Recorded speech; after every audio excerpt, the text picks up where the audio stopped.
It started with the kind of meeting you never forget.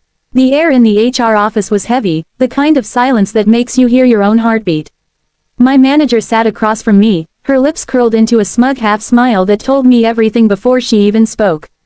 "Kira," she said, with fake sympathy dripping from her voice, "after 15 years, we're restructuring your position." I felt a chill crawl down my spine, but I kept my face calm. 15 years of dedication, late nights, saving projects that weren't even my responsibility, gone in one short, polished sentence.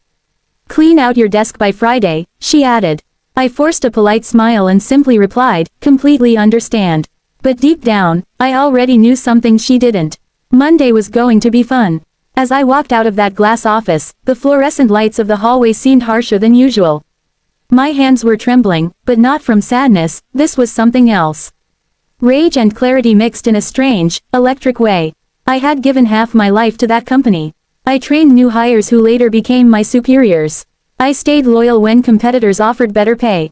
And now, this woman, with her corporate smile and designer suit, decided I was expendable.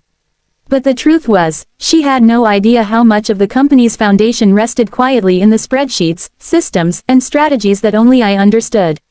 That night, I didn't sleep. I sat in my apartment surrounded by old notebooks, emails, and documents. Every process, every shortcut, every client contact I had cultivated, it was all stored up here, in my head. My mind was racing, but not with anger. It was strategy. For years, they'd taken my loyalty for granted. But now, they were about to experience what happens when the person who holds the strings lets go. By Thursday, the office was buzzing with rumors. Some said I was being phased out, others whispered that I wasn't adapting to new management. I didn't care. I just smiled and nodded while quietly setting things in motion. I had already accepted a consulting offer from a rival firm, a small but hungry company that had been chasing one of our biggest clients for years. That client trusted me personally, not the company. And I knew exactly what my departure would mean to them. Friday came. I walked into the office early, my resignation letter neatly folded in my bag. My manager greeted me with that same false politeness. "I hope there are no hard feelings, Kira," she said. I smiled. "None at all. I'll be fine." I handed her the letter. She didn't even read it right away. She just nodded, assuming it was the end of me. But I knew it was only the beginning. Monday morning, my phone started lighting up before I'd even finished my coffee. The first call was from one of our major clients, the same one I'd personally handled for over a decade. They wanted to move their account to me, at my new company. Then another client called, and another. Within hours, I was watching a quiet storm unfold. The firm I had built from the ground up without recognition was suddenly crumbling without me. The best part, every single client cited the same reason for leaving: we only trusted Kira. By Wednesday, chaos had set in at my old office. Former colleagues began messaging me in disbelief. "What happened?" one of them asked. "The boss is losing it. She didn't realize how much you actually did here." Another messaged me later that night. "She's begging corporate for help." It's bad. I couldn't help but smile. There it was, the sweet taste of poetic justice.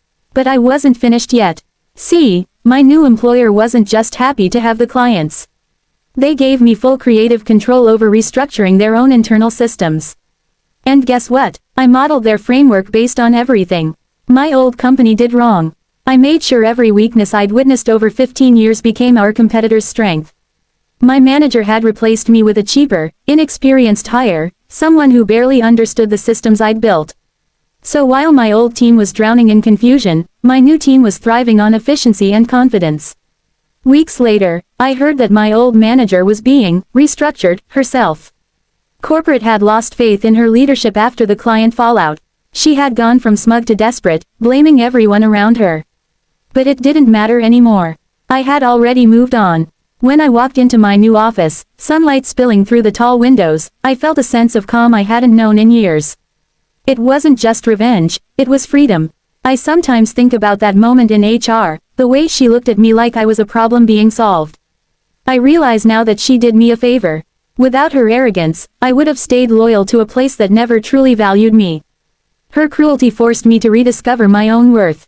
Justice doesn't always come from shouting or fighting back in anger. Sometimes, it's as quiet as success. It's that peaceful moment when the person who underestimated you finally realizes that you were never replaceable, you were the backbone all along. If this story gave you chills, hit that like button, share your own stories in the comments, and subscribe for more tales that prove karma always finds its way.